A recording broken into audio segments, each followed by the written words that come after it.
900 करोड़ रुपए smart city के नाम पर कहाँ चलेगा उतना? सब धामी जी की जेब में चला गया, सब धामी जी की जेब में चला गया। उत्तराखंड में आगामी चुनावों की सुगबुगाहट तेज होते ही राजनीतिक पारा अपनी चरम पर पहुंच गया है।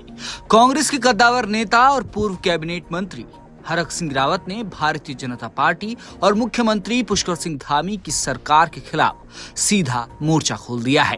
हरक सिंह रावत ने स्मार्ट सिटी प्रोजेक्ट में हुए भारी भ्रष्टाचार से लेकर इन्वेस्टर मीट के नाम पर जनता के पैसों की बर्बादी तक कई गंभीर आरोप लगाए हैं।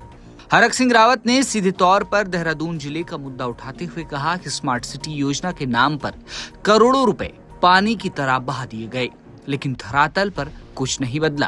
हरक सिंह ने देहरादून के नागरिकों को संबोधित करते हुए कहा कि राजधानी क्षेत्र में करीब 6 से 7 विधानसभा क्षेत्र आते हैं। बरसात के मौसम में जिस तरह सड़कों और गलियों में जल भराव हुआ, उसने सरकार के दावों की पोल खोल दी है।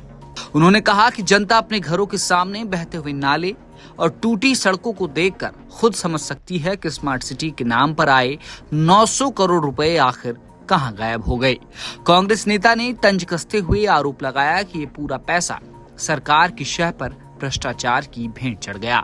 धामी सरकार द्वारा आयोजित इन्वेस्टर मीट को बड़ा छलावा करार देते हुए कांग्रेस नेता ने कहा कि निवेश लाने के नाम पर खरबों रुपए का बजटीय खर्च तो दिखा दिया गया, पर उत्तराखंड को इसका फायदा नहीं मिला।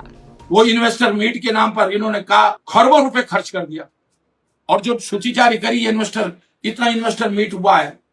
मैं देख रहा था एक सोशल मीडिया में किसी उसको जो आटा पीसने वाले चक्की वाले पर कि भाई तुम्हारा नाम भी है उसमें, जो उत्तराखंड के उद्योगपतियों में तुमने भी वो इन्वेस्ट किया है। कहले सर मुझे तो पता ही नहीं है। आप उस सूची को देख लो, जितना खर्च इन्वेस्टर प्रधानमंत्री कार्यक्रम वो आ रहे हैं, अमित शाह जी आ रहे हैं, खरबों रुपए खर्च हुआ। अरे चलो उत्तराखंड के मीडिया को विज्ञापन दिया जाता तो समझ में आता।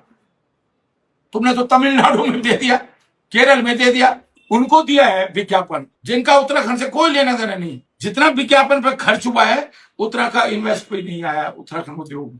चुनाव करीब आते ही हरक सिंह रावत का ये सख्त रुख इस बात का साफ संकेत है कि कांग्रेस इस बार जनहित से जुड़े और भ्रष्टाचार के मुद्दों पर बीजेपी को घेरने के लिए पूरी तरह तैयार है। धामी सरकार की कार्यप्रणाली पर दागे गए इन तीखे सवालों से प्रदेश की सियासत में नई हलचल पैदा हो गई है।